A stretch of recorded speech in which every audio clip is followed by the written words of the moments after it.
God damn, man. Oh, I am so good at this game, man. I tell you what, if they would just give me one opportunity to ship overseas to the Middle East, I could end all the wars there in one day, dude. Oh, man, I'm telling you, my skills as a gamer would 100% translate to engaging in active combat. It's a fact, man. It's a fact. Well, I went to go see Gran Turismo last night, 10 pina coladas in on the beach. And, well, I actually was pleasantly surprised by Gran Turismo. Who would have thought that a movie I saw while on my beach vacation would actually pan out to be so interesting? I, as a gamer, felt this movie was calling to me on a spiritual level. It was calling to the gamer inside of me and saying, hey, gamer, this one's for you. And then I felt its hands lovingly wrap around my shoulders, like my father telling me he loves me for the first time. And you know what? This movie had that feeling. Joking aside, Gran Turismo is actually pretty okay. It's a pretty good movie. I can actually kind of divide this movie into two parts. Part one, I'm a gamer, Dad. You don't understand. I'm going to be a professional race car driver one day. You'll see in my awesome PlayStation 5 game with incredible graphics and incredibly realistic simulation of car racing. So realistic, in fact, that you should go buy a copy for your PlayStation 5 today. PlayStation 5 coming to a store near you. It's available now. You should buy it. Gran Turismo coming to a PlayStation game near you. You should buy it. It will make you a race car driver. We swear to God. No, so there's that part of the movie, and then there's the genuinely well-shot, very exciting, incredibly tense racing sequences, which were amazing, and are worth a ticket to the movie by that alone. I know nothing about racing. I'm not really a big racer, and I don't like racing games, if I'm being entirely honest. I'm more of an elite gamer than that, I have higher gamer standards, personally. And so I was not really, looking forward to this movie. I thought the trailer was hilariously bad. The term gamer being used so liberally really tickled my funny bone. And so I didn't have high expectations, and they were, blown out of the water. I thoroughly enjoyed this movie. So as I said, the first part, it's fucking terrible. Anything involving his dad and him saying, I want to be a gamer, Dad. And his dad's like, you need to get a real job, son. And he's like, no, Dad, I want to stay in my mom's basement and play Gran Turismo all day. And the movie presents this as if it's like a realistic option for him and that his dad is being unreasonable. But the whole time I was like, yeah, you tell him, Dad. You're really helping turn this kid's life around. I don't think they had the desired effect with those sequences, because instead of disagreeing with the dad and rooting for the kid, I rooted for the dad to get his kid to stop playing his fucking video games and get a life. That being said, though, once he gets inserted into the program to race the cars using his knowledge of the simulation, the movie picks up considerably. And from then on, the stupid parts are only when they cut away to him and his girlfriend or him and his dad.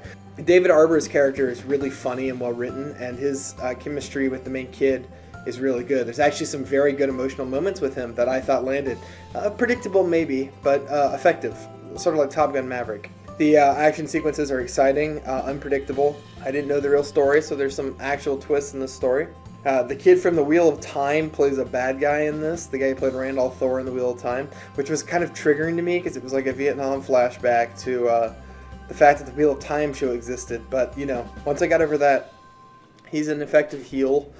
He's a little shit in this movie, and I kind of appreciate that. Like your standard sport movie, asshole bad guy that the main character has to beat.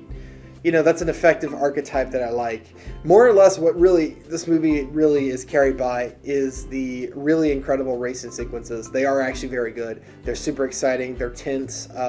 The pacing is really well executed. Apparently the real person this is based on actually drove some of the cars in the movie for the stunts, and it shows that like a professional is actually driving cars. It looks like they shot a lot of this practically where they could. The only complaint I have is they really want to establish that this kid got this good because of the video game. They're really trying to hammer in the video game because they want to sell copies of it. So they keep having his car explode and turn into a video game console, and they show him like at home playing, and they compare that to the actual racing.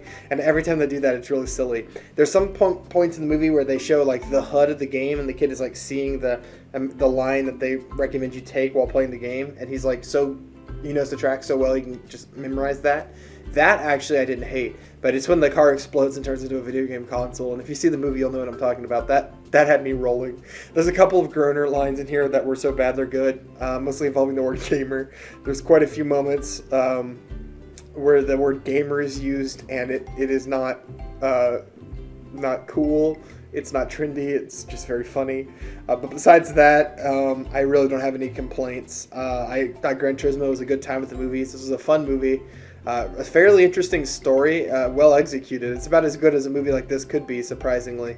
Another win for video game movies this year, although I don't know if you can really qualify this one as a video game movie. It rides that line pretty well. I'm going to give Gran Turismo a 7 out of 10. Alright, well, this is like one of the last days of my vacation. I think 2 days from now I'm heading home from the beach. I've got one more movie I'm going to review tomorrow at the beach, and then I'm going to review Blue Beetle, probably at the beach. And then after that, we have an advanced screening special for the first time. A super episode with plot, characters, stakes, action, revealing Neil Breen's newest movie. And if you don't know who Neil Breen is, do your homework before this episode, because, I don't know. Neil Breen is hilarious, and people who haven't seen a Neil Breen movie are really missing out, honestly. So don't miss that spectacular. Like and subscribe if you want to watch me get tormented. If you're looking for something else to watch right now, you're in luck. I have content for you. We have right here the newest episode of the Suicide Squad Writing Project. I'll put the whole playlist up there if you haven't seen any of them.